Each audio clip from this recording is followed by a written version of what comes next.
Imagine a world where the products you buy, the energy you use, and even the technology in your pocket no longer come from across the globe but are made closer to home. For decades, globalization promised peace and prosperity through interconnected trade. But today, that very system is being questioned and possibly dismantled. Welcome to the story of our new global economy and the end of globalization as we know it. 1. The promise of globalization. After World War II, nations embraced global trade as a path to peace.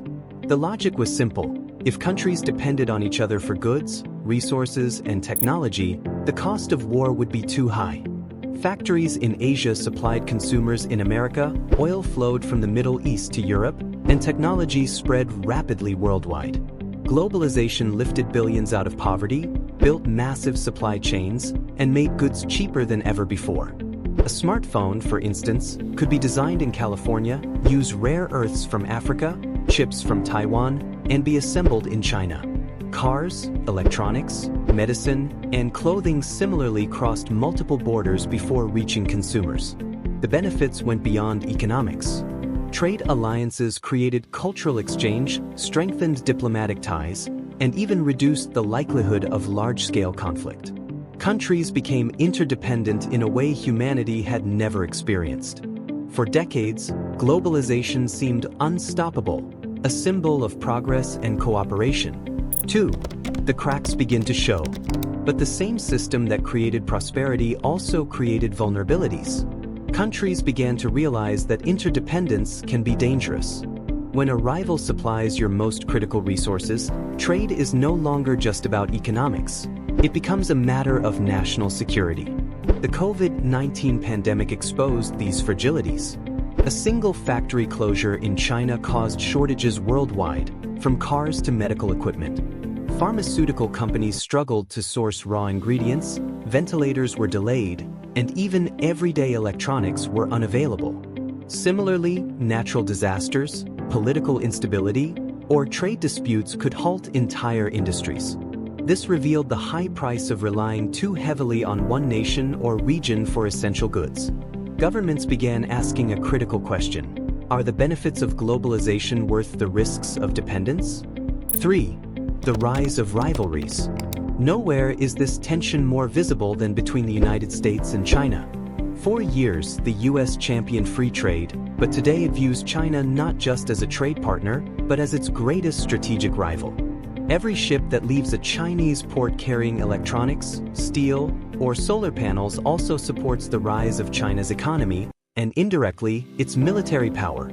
This is why Washington is rethinking globalization. The US is pushing for friendshoring, moving factories to allied nations like Mexico, Vietnam, or India, instead of relying solely on China. At the same time, China is building self-sufficiency through initiatives like Made in China 2025, heavily investing in domestic chip production, AI, robotics, and green energy. Even sectors like agriculture, pharmaceuticals, and rare earth minerals are now viewed strategically. Nations are analyzing every product through the lens of security, not just profit. 4. Europe's awakening. Europe, too, is learning this lesson. For decades, it relied on cheap Russian gas to power its industries. But after the invasion of Ukraine, Moscow cut supplies, plunging Europe into an energy crisis. Factories slowed, prices soared, and suddenly energy security became a priority over low-cost imports. Countries like Germany, Italy, and France scrambled to diversify their energy sources. Renewable energy, LNG terminals, and partnerships with Africa and the Middle East became urgent national priorities. Even advanced economies are realizing that dependence on a single supplier, no matter how stable it seemed, is risky. Europe is also reshaping its industrial strategy. Chips, batteries, and medical supplies are being produced closer to home. Governments are funding local manufacturing, aiming to reduce reliance on distant rivals. This marks a shift from global interdependence toward regional resilience. 5. The new economic map. The global economy is fragmenting into competing blocks. The US and its allies are building supply chains that exclude China and Russia, emphasizing technology, defense, and critical industries. China and its partners are creating their own networks, investing in infrastructure and trade projects across Asia, Africa, and Latin America.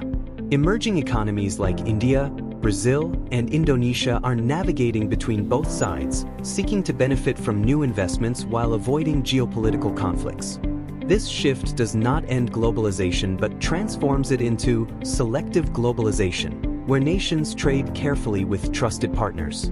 Economics and geopolitics are now inseparable. Decisions about where to manufacture, source, or export are made with both profit and security in mind. 6. Winners and losers. In this new system, some countries will rise while others struggle.